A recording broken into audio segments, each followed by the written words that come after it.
എല്ലാവർക്കും നമസ്കാരം. കുറച്ച് സങ്കീർണമായ എന്നാൽ വളരെ ഇൻട്രസ്റ്റിംഗ് ആയ ഒരു വിഷയം നമുക്ക് സിമ്പിളായി ഒന്ന് നോക്കിയാലോ? അതായത് വരുന്ന 400 വർഷം കൊണ്ട് മനുഷ്യരാശിക്ക് എങ്ങനെയൊക്കെ മാറാൻ പറ്റും. ഇന്ന് നമ്മൾ പരിശോധിക്കാൻ പോകുന്നത് അങ്ങനെ ഒരു കാഴ്ചപ്പാടാണ്.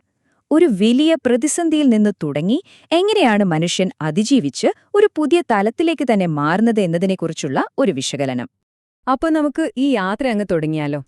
പക്ഷെ ഒരു കാര്യമുണ്ട്, നമ്മുടെ ഭാവിയിലേക്കുള്ള ഈ വഴി തുടങ്ങുന്നത് അത്ര ശോഭനമായ ഒരു ലോകത്തിൽ നിന്നൊന്നുമല്ല, മറിച്ച് വളരെ ഗൗരവമുള്ള ഒരു മുന്നറിയിപ്പോടെയാണ്. അപ്പോൾ ഈ 400 വർഷത്തെ യാത്രയെ നമുക്ക് കുറച്ച് പ്രധാന ഘട്ടങ്ങളായിട്ട് ഒന്ന് നോക്കാം. ഇതാണ് ആ ഒരു റോഡ് മാപ്പ്. 2040 കണക്ക് തീർക്കൽ തൊട്ട് എപ്പോഴോ സംഭവിക്കാൻ പോകുന്ന ആ സിംഗുലാരിറ്റി വരെ. ഇത് വെറുമൊരു ടൈം ലൈനായിട്ട് കാണരുത് കേട്ടോ. ഇത് മനുഷ്യരാശിയുടെ വലിയൊരു വീഴ്ചയുടെയും അതിജീവനത്തിന്റെയും പിന്നെ ഒരുപക്ഷെ നമ്മുടെയൊക്കെ ചിന്തകൾക്കും അപ്പുറമുള്ള ഒരു വലിയ മാറ്റത്തിന്റെയും കഥയാണ്. അപ്പോ ഈ കഥയുടെ തുടക്കം എങ്ങനെയാണ്? നിങ്ങൾ വിചാരിക്കുന്ന പോലെ ഒരു ഉൽക്ക വന്നിടിക്കുന്നതോ ഏലിയൻസ് ആക്രമിക്കുന്നതോ ഒന്നുമല്ല, മറിച്ച് നമ്മൾ തന്നെ നമുക്കുവേണ്ടി വരുത്തിവെക്കുന്ന ഒരു വലിയ പ്രതിസന്ധിയിൽ നിന്നാണ് എല്ലാം തുടങ്ങുന്നത്. നമ്മുടെ കഥ തുടങ്ങുന്നത് ഒരുപാട് ദൂരെയൊന്നുമല്ല കേട്ടോ. 2040 ഈ കാലഘട്ടത്തെയാണ് കണക്ക് തീർക്കൽ അല്ലെങ്കിൽ ദ റെക്കണിംഗ് എന്ന് പറയുന്നത്. അതായത് നമ്മൾ ചെയ്തു കൂട്ടിയതിന്റെയൊക്കെ ഫലം നമ്മൾ തന്നെ അനുഭവിക്കാൻ തുടങ്ങുന്ന ആ ഒരു സമയം. ഇവിടെ നമ്മൾ ശ്രദ്ധിക്കേണ്ട ഒരു പ്രധാനപ്പെട്ട കാര്യമുണ്ട്. ഇതൊരു പ്രകൃതി ദുരന്തമായിരുന്നില്ല, മറിച്ച് ഈ വിശകലനം പറയുന്നത് എന്താണെന്ന് വെച്ചാൽ അമിതമായ ഉപഭോഗത്തിലും ഒരു സുസ്ഥിരമല്ലാത്ത ജീവിതരീതിയിലുമുള്ള നമ്മുടെ ഒരുതരം ആസക്തിയുണ്ടല്ലോ, അതാണ് നമ്മളെ ഈ ഒരു കണക്കു തീർക്കലിലേക്ക് കൊണ്ടെത്തിച്ചത്. ചുരുക്കി പറഞ്ഞാൽ നമ്മൾ സ്വയം വരുത്തിവെച്ച വിന. ഈ കണക്ക് തീർക്കൽ ഒരു തുടക്കം മാത്രമായിരുന്നു. ശരിക്കും പറഞ്ഞാൽ കാര്യങ്ങൾ കൂടുതൽ വഷളാകാൻ പോകുകയായിരുന്നു. ഏകദേശം ഒരു 30 വർഷം കഴിഞ്ഞ് 2070 എത്തിയപ്പോഴേക്കും അവസ്ഥ വളരെ മോശമായി. ഈ കാലഘട്ടത്തെയാണ് ഈ വിശകലനത്തിൽ ദുരിതപൂർണമായ കാലഘട്ടം അല്ലെങ്കിൽ ദ ഡിസ്റ്റോപ്പിയൻ എറ എന്ന് പറയുന്നത്. ടെക്നോളജി ഒരുപാട് മുന്നോട്ടു പോയിട്ടുണ്ടാകാം, പക്ഷെ മനുഷ്യന്റെ ജീവിതം അത് വളരെ മോശമായിക്കൊണ്ടിരുന്നു.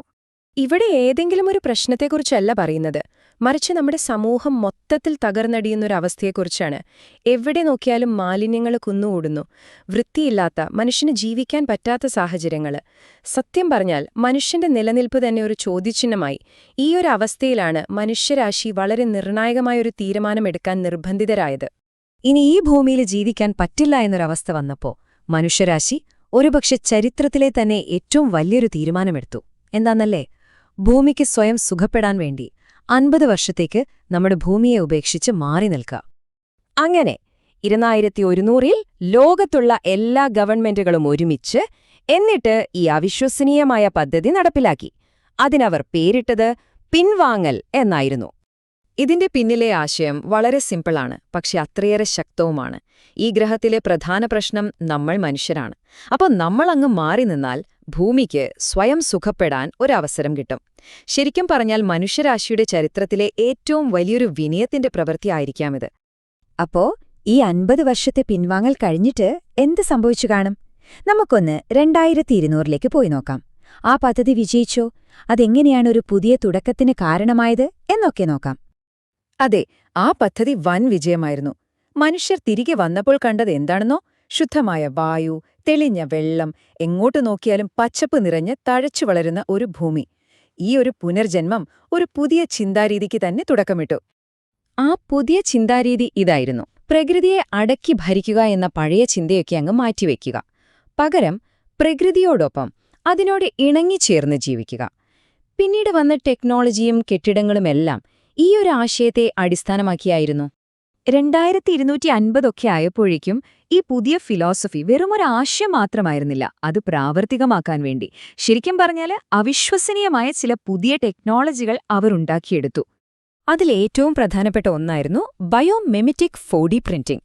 സംഭവം സിമ്പിളായി പറഞ്ഞാൽ, നമ്മൾ കോൺക്രീറ്റ് വെച്ച് കെട്ടിടമുണ്ടാക്കുന്നതിനു പകരം ഒരു മരം വളരുന്നതുപോലെ ഒരു കെട്ടിടത്തെ വളർത്തിയെടുക്കുക. അതായത് പ്രകൃതിയെ തന്നെ ഒരു കമ്പ്യൂട്ടർ പ്രോഗ്രാം പോലെ ഉപയോഗിച്ച് നമ്മുടെ ആവശ്യങ്ങൾക്കനുസരിച്ച് നഗരങ്ങൾ വരെ ഉണ്ടാക്കിയെടുക്കുന്നു. കണ്ടില്ലേ ആ മാറ്റം എത്ര വലുതാണെന്ന്? നമ്മൾ ഫാക്ടറികളിൽ സാധനങ്ങൾ ഉണ്ടാക്കുന്നതിൽ നിന്ന് പ്രകൃതിയിൽ നിന്ന് കാര്യങ്ങൾ വളർത്തിയെടുക്കുന്നതിലേക്ക് പൂർണ്ണമായി മാറി. ഒരു തരത്തിൽ പറഞ്ഞാൽ ഫാക്ടറികളിൽ നിന്ന് വനങ്ങളിലേക്കുള്ള ഒരു മാറ്റം. പക്ഷേ പ്രകൃതിയോടിണങ്ങിയുള്ള ഈ ജീവിതം കഥയുടെ ക്ലൈമാക്സ് ആയിരുന്നില്ല. അല്ല, ഇത് മനുഷ്യന്റെ പരിണാമത്തിലെ ഏറ്റവും വലിയൊരു കുതിച്ചുചാട്ടത്തിന് തൊട്ടുമുമ്പുള്ള അവസാന സ്റ്റെപ്പ് മാത്രമായിരുന്നു. കാരണം മനുഷ്യനെന്ന വാക്കിന്റെ അർത്ഥം തന്നെ മാറാൻ പോവായിരുന്നു. ടെക്നോളജി അതിന്റെ പാരമ്യത്തിലെത്തിയപ്പോൾ നമ്മുടെ നിലനിൽപ്പിനെക്കുറിച്ച് തന്നെ ഒരു വലിയ ചോദ്യം ഉയർന്നുവന്നു. എന്താണ് ശരിക്കും ജീവൻ? അതിന്റെ അതിരുകൾ എവിടെയാണ്? മനുഷ്യൻ ആ അതിരുകൾ ഭേദിക്കാൻ തയ്യാറെടുക്കുകയായിരുന്നു. ഈയൊരു ഘട്ടത്തെയാണ് സിംഗുലാരിറ്റി എന്ന് പറയുന്നത്. ഈ കാഴ്ചപ്പാടനുസരിച്ച് സംഭവിക്കുന്നത് ഇതാണ്. മനുഷ്യൻ ആർട്ടിഫിഷ്യൽ ഇന്റലിജൻസുമായി ഒന്നായി ചേരുന്നു. നമ്മുടെ ഓർമ്മകളും ചിന്തകളുമെല്ലാം, അതായത് നമ്മുടെ ബോധം, ഒരു ഡിജിറ്റൽ ലോകത്തേക്ക് അപ്ലോഡ് ചെയ്യുന്നു. പിന്നെ നമുക്ക് ഈ ശരീരം ആവശ്യമില്ല. ചുരുക്കി പറഞ്ഞാൽ, നമ്മൾ ടൂൾസ് ഉപയോഗിക്കുന്നതിന് പകരം നമ്മൾ തന്നെ ടെക്നോളജിയായി മാറുന്നു. ഈയൊരു നേട്ടത്തോടെ മനുഷ്യരാശി ഒരു ടൈപ്പ് 1 സിവിലൈസേഷനായി മാറുകയാണ്. അതായത് നമ്മുടെ ഈ ഗ്രഹത്തിലെ മുഴുവൻ ഊർജ്ജവും നിയന്ത്രിക്കാനും ഉപയോഗിക്കാനും കഴിവുള്ള ഒരു വർഗം.